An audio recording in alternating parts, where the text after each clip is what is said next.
Hello there, you're watching the press preview, a first look at what's on the front pages as they arrive. It's time to see what's making the headlines with Chief Executive of Total Politics Group, Mark Wallace, and the Daily Mirror columnist, Susie Boniface. They'll be with us from now until just before midnight. Welcome both. So let's see what is on some of those front pages. Well, the Times leads on a warning from the US, where a senior economic advisor has said the UK should align itself with America and not the EU if it is to get a trade deal. On the front of The Guardian, the staggering cost of the UK's junk food is revealed to be £268 billion a year. That's more than the entire NHS budget. The Eye warns of a £280 hike to household bills and a new blow to cost of living ahead of new inflation figures to be released on Wednesday. The Daily Mail leads with a column from Boris Johnson in which he warns the thought police in Starmer's Britain are like the Soviet Union. There's another Tory attack against the Prime Minister on the front of the Telegraph as Kemi Badenoch challenges Mr Starmer on hate laws. In The Express, Davina McCall's brain tumour surgery is the main story as she asks the public to say a prayer for me. That message is also on the front page of The Mirror. And it's also The Sun's main story, with it claiming to have details on the Star's 6-hour operation to remove the tumour. And finally, the Daily Star reports that Jake Exotic, a.k.a. the Tiger King, is calling on Donald Trump to make him a member of the cabinet as US Wildlife Director. Don't bet against it. And a reminder that by scanning the QR code you'll see on screen during the programme, you can check out the front pages of tomorrow's papers while you watch us. And we are joined tonight by Mark Wallace and Susie Boniface. Thank you both so much for going through the papers with us. Let's start with the Times front page. And there it is, one of the stories that we mentioned there. Pretty stark there. Dump the socialist EU, that's a Trump aide. It's saying that the UK should align itself with the US on trade rather than pursuing closer ties with what is called a socialist model. What do you make of it, Susie? Absolutely nothing, because this is not someone who's working in Trump's government as yet. This is someone who's working within the transition team and who has said something which is on the record, and everyone's jumping, oh, what does this mean? What does this mean? Unless and until someone who thinks that is in a position to do something about it, it's sort of irrelevant. It does indicate, you know, how the Trump camp feels about stuff, but it's not exactly surprising in that regard. And the fundamental reason why Boris Johnson's government was not able to land that trade deal with the US when he tried to do that after Brexit was because of the concerns about US agricultural standards, about hormone-fed beef, about chlorine-washed chicken, things like that. And there was no public appetite for that in this country at all. And there weren't favourable terms to have that deal. So that's why it collapsed before, not because of the EU, not because of socialism. It would just collapse because they do awful things to some of their animals. So I think you'd still have those problems in place if you tried to do a new deal now. But the fact is, we do far more of our trade with the EU than we do with the US. It's still worth billions and billions, the US trade, but we do many more billions with the EU, and that is arguably the place where we would get more growth from if we could get it working better in our favour. So I think what Rachel Reeves was saying yesterday, where Keir Starmer appears to be positioning his government, is that they want to make that relationship with the EU better and stronger, just because someone on the other side of the Atlantic would rather sell us some slightly manky old chickens is not a reason to stop doing it. We have seen the US economy, though, do much, much better than the EU economy over the past few years. Do you think that plays a role, and what do you make of this headline? It does. I mean, the area where I agree with Susie is this is a flashback to what it was like last time round, right? So you've got this kind of anticipation that Trump's going to be in the White House. Anyone, everyone who's ever kind of floated around Donald Trump at all suddenly pops up as being his ambassador to the world. There's various people in the transition team and so on, which is quite an alien system to us in this country because we don't have one. Here, power just changes overnight. Everyone got stuffed in. People, ministers are still doing transition into government right now, months after the election. It's upsides and downsides. But so I, you take some of these things with a pinch of salt. But I do think it does point to a couple of quite important decisions that Britain and Keir Starmer more specifically may have to confront in coming years. The EU itself has just very recently published a huge and extremely concerning report about its structural economic problems, about its serious productivity problems, and you can see already some of the political challenges there are to the prospect of any kind of economic or social reform in some of its major economies, including France, for example, where there's another row happening about even minor changes to public sector working conditions. So there's a general choice there and challenge for the UK. If the US continues roaring ahead and the EU becomes more stymied and we have plenty of productivity problems of our own, there may be a specific challenge for Keir Starmer. Donald Trump is not unknown for his joy of trying to stir the pot and put people in awkward positions. If he does impose these gigantic tariffs that he's threatening on trade with the outside world, and he takes the moment to say, do a deal with me and I'm willing to exempt Britain from those, it's an interesting question for Keir Starmer. Puts him in a bit of a tricky position on some topics. Perhaps not on agri-food, but it might do on things like our outgoing steel industry or car manufacturing, for example. I mean, there's a lot of question marks about the future Trump administration. If we just look at the FT, the front page there, and reaction to Donald Trump's appointment of his health secretary. So the headline, pharma stocks hit after Trump discloses choice of health chief. Now, the health chief is Robert F. Kennedy Jr., who is known to be a vaccine skeptic. So perhaps unsurprisingly, the stocks fell. But it goes to show, I mean, you mentioned chlorinated chicken earlier, Susie. I mean, there's a lot of things that could change in the US that could make future trade possibly even harder. Yeah, exactly. And so what's happened is RFK, who's not just a vaccine skeptic, he is a vaccine refusenic. He is an activist in many ways. He's full of spreading misinformation, disinformation, accusing other people of doing so. He tends to... An enthusiastic eater of roadkill. Yeah, he's quite a character. Repeat lots of very seriously debunked and false links between autism and MMR jabs, for example. And interestingly, a few years ago, just before the pandemic, on a trip to Samoa, said so many things about a measles vaccine that they had a measles outbreak shortly afterwards and 83 people died. So he's not exactly the world's best person to be in charge of health, but that's what's happening. And as a result, the shares in lots of pharma companies have slumped over a couple of days, as you'd expect them to. Now, those are the companies that we're going to need, one presumes, to help us through the next pandemic, which we keep being warned is not that far away. So that's not good news. But interestingly, what Trump is trying to do to get these, because he can impose these people. He can say, I want to have him as my health secretary, but it has to go through Senate, and they have, they have parity in terms of government. They have equal power, and so they have to get approved by the Senate before they can take office. Now, Trump has asked for recess appointments, which means the Senate just doesn't bother. He goes, fine, no, we're not going to even sit. You can just impose whoever you like. But that in turn means that the Democrats and stuff have to kind of support it and all agree to not... It's not really going to happen. So you're still going to have this Capitol Hill bun fight and the analysis and the hearings of who these people are, probably. The new leader of the Senate, John Thune, has said, well, we might do recess appointments, but we're probably... So, I mean, Trump is trying to impose them on people, whether they like it or not. He's probably not going to be able to, and especially with some of his picks who are even madder than RFK, so like Matt Gaetz as his Attorney General, someone who has actually been under investigation by the Justice Department that he is now going to be in charge of, just like the President, incidentally.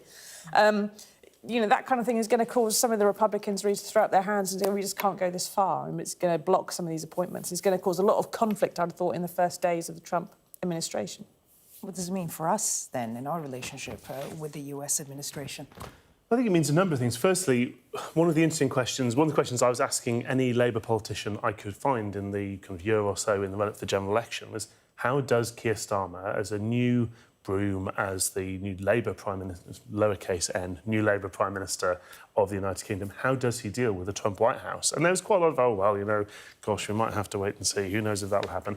Well, now it is. And you can't be a million miles away from Washington, even if it's a Trump Washington, because we are still, and long may it continue, hopefully, we are still in NATO together. We are still close allies. We still need America to be interested in the wider world, which is part of my concern about a Trump administration, is as well as the endarkenment, the undoing, RFK-wise, of being led by science, evidence and rationality, there's also the prospect of this idea that America could simply try and wash its hands of the wider world, not just Ukraine, but beyond. And I think Britain and any British Prime Minister should be working to try and be a counterweight to that in Washington so far as they can. But it's extremely concerning. And, of course, we know that while Farage and a few other people are very friendly with the incoming Trump administration, the vast majority of British voters are very anti in every party. Mm. Okay, well... Accept reform. Yeah, and we need to bear in mind as well, of course, their special relationship isn't just about trade or what you do and don't have in common. It's like we rent our nuclear missiles from them, put our warheads on the top. And if you have a collapse in that relationship, the renewal of Trident, our continuously at sea deterrent, various parts of our defence, not just NATO, just kind of collapses. One thing I would add is, going back to that EU question, is if the troubles and concerns that the pharmaceutical sector will have if RFK is in the United States should be seen by this country as a major opportunity in terms of becoming a go-to home for the biotech. We have a lot of successful biotech businesses and research scientists in this country. We could have a lot more, and using the regulatory flexibility between the EU and the US on our own patch, we could do well out of that. But I would rather have the United States that Didn't Rishi just sell the vaccine centre that we built during the pandemic at great expense and then immediately flogged it off to private sector? And now we could do with it again. Got 2 minutes left. Sorry. Let's look at another story, so closer to home. If you look at the Daily Telegraph, the headline there, Badenoch challenges Starmer on hate laws, and this is the furore around a tweet by a Telegraph writer, Alison Pearson. But let's also bring up the Times, page 4, which is similar. Hate incidents are a waste of police time, admits Reeves. Mark, talk us through the details of the story within reason and just how you see the press coverage of it. Well, I've got 2 minutes to talk through the details Exactly, of the story. there you go. There are two distinct but related stories here. The first is the experience that Alison Pearson, the very popular Telegraph columnist, reported last Sunday when she answered her door, Remembrance Sunday, in her dressing gown to find that 2 police officers from Essex Police were on her doorstep. She says that they told her they were here to talk to her about a so-called non-crime hate incident relating to a complaint that had been made about something she'd said on social media. And so far as we're aware, they wouldn't tell her what she was alleged to have done. They wouldn't tell her who said she'd done it or what was wrong about it, or indeed what they were going to do next, which is obviously concerning. There's a debate going on. The police are now saying they are actually investigating a possible criminal allegation. It's quite murky what Essex Police thought they were up to. I think you could take some heart that obviously there's no actual other crime taking place in Essex, no burglaries or sexual assaults left to investigate if they can use their time that way. This story that Rachel Reeves is commenting on, that we see in the Times here, goes to recent research, including a huge number of people, including children, being recorded for these non-crime hate incidents. And I'm encouraged to see Rachel Reeves agree this is a waste of time and money and police resources, because so far as I'm concerned, the police should not be dealing with things which can be called non-crime. If it is a crime, the police should be investigating it. Lord knows we have enough crime. Lord knows the police say they don't have enough time. Stop investigating. If you look at something and think, well, that's a non-crime incident, leave it be. Let's get on with our lives. The definition does seem to imply that the police shouldn't be worrying about it too much. I would say that when you do have someone saying something deeply unpleasant, and it can be, if it's left alone, becomes worse and repeated and gets worse and worse and does lead to the kind of things where you see, misogynistic remarks becoming reinforced, becoming an attack on women, stuff like that, when it does become crime. And there is an argument for saying we need to try and catch these things earlier before they get to that point, which was the aim of that legislation. It's not a bad aim. It's a bit Minority Report, but it's not a bad aim.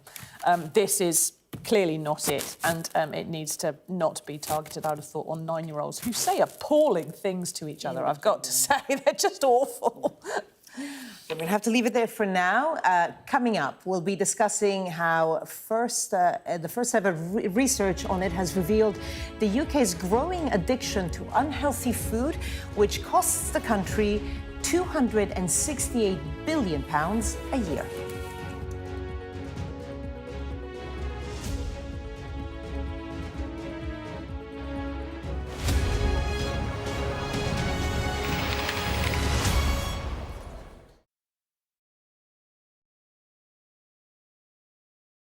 Migrants risk their lives climbing aboard these trains in search of a dream, the United States.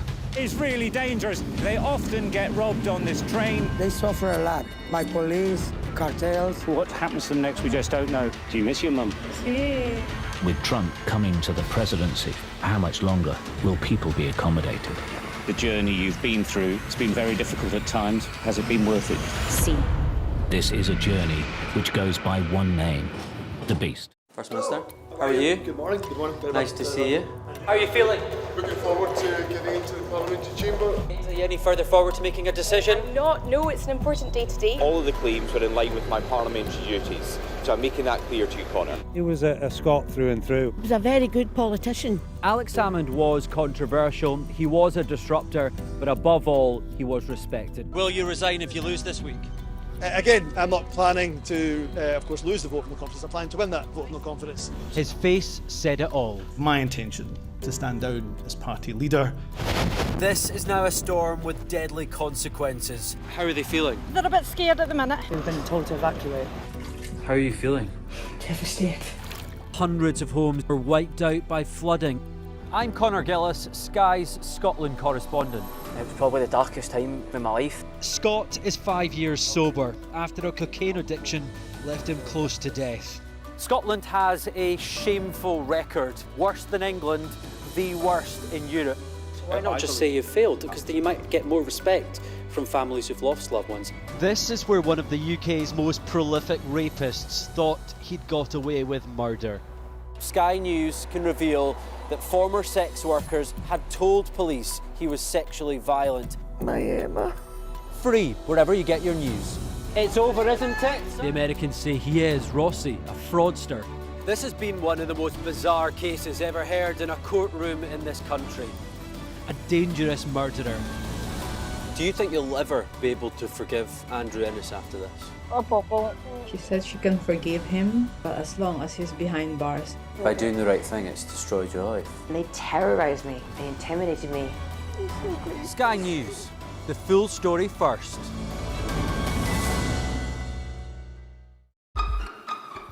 We've got your Sunday mornings covered.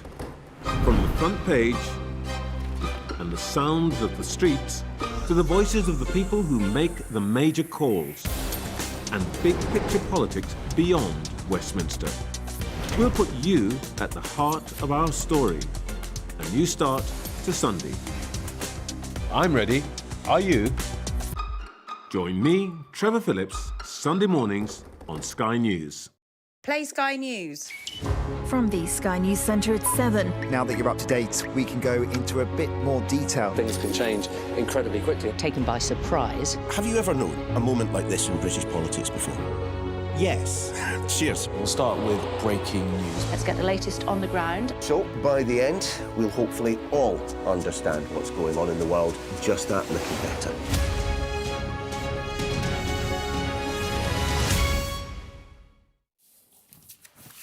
Welcome back. You're watching the press preview. Mark Wallace and Susie Boniface are still with me. Let's go straight to the front page of The Guardian. What a shocking headline, I thought, anyway. Addiction to junk food costs the UK £268 billion a year. I was shocked, then I asked you two about it earlier, and you made me less shocked. Susie, tell us why. The trick is always to read the third column, because that's where the caveats usually are, and in this case, the figure has been, if it looks massive, it's because it is. The figures have kind of been arrived at by adding up what the researchers have decided are diet-related costs. So social care, welfare system, the NHS.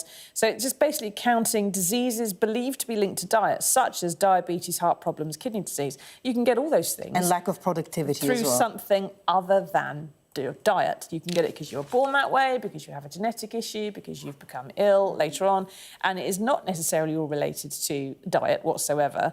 And added to which, of course, even if you, so let's say you saved on some heart doctors because fewer people had heart problems, well, you think you'll find that heart doctors still do other stuff helping other people. So you haven't completely, got rid of the need for all those staff. It's what I would call completely bogus number. And it's not based on anything. But I guess really it's the solid. first research of its kind that does look at all sorts of aspects. Well, I'm not sure it is the first research of its kind. I mean, Chris Snowden, who does a lot of research into this, points out that recent reports estimating this cost in 2017, 27 billion, in 2021, 98 billion, now it's 268 billion. I mean, inflation's a thing, but this is a little bit out of hand.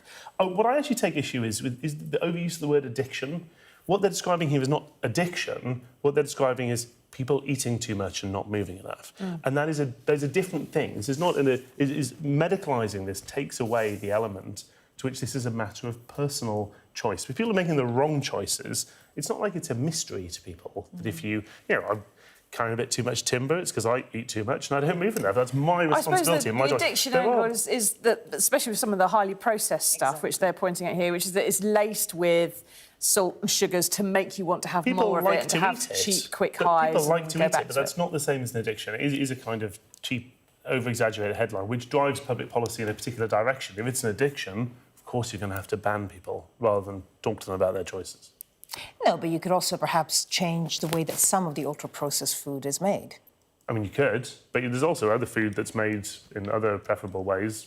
But it's, are we actually going to forbid people from making it a particular way? Yeah, and what do you call junk food? Because, I mean, if they start taking Jaffa cakes into that category, I'm going to actually take to the streets. She's going to kick because off. there's no way that is a junk food. It's 8% orange juice. It's one of your 5 a day. I've heard that your Jaffa cake habit is costing about 254 billion of these pounds, so it's probably fun. Well, interestingly, Donald Trump's pick for health secretary, one of the things he wants to do, perhaps, one of the saner things he wants to do, is to have a look at ultra-processed food in the States, because they have an obesity crisis there as well. Like they don't have Jaffa cakes over there. But they don't. Exactly well, what I mean. it's a failing. It's RFK, who we were just talking about earlier, who has all these kind of somewhat peculiar anti-scientific ideas about medicines, who's also on that whole agenda. These things are the same thing, they're not different. Let's go to another person who would like to be a pick for Donald Trump's cabinet, the Star, the Daily Star front page. There it is, the Tiger King. Now, he has, I don't know why he keeps on calling it big orange man baby. That's kind of what the Star does.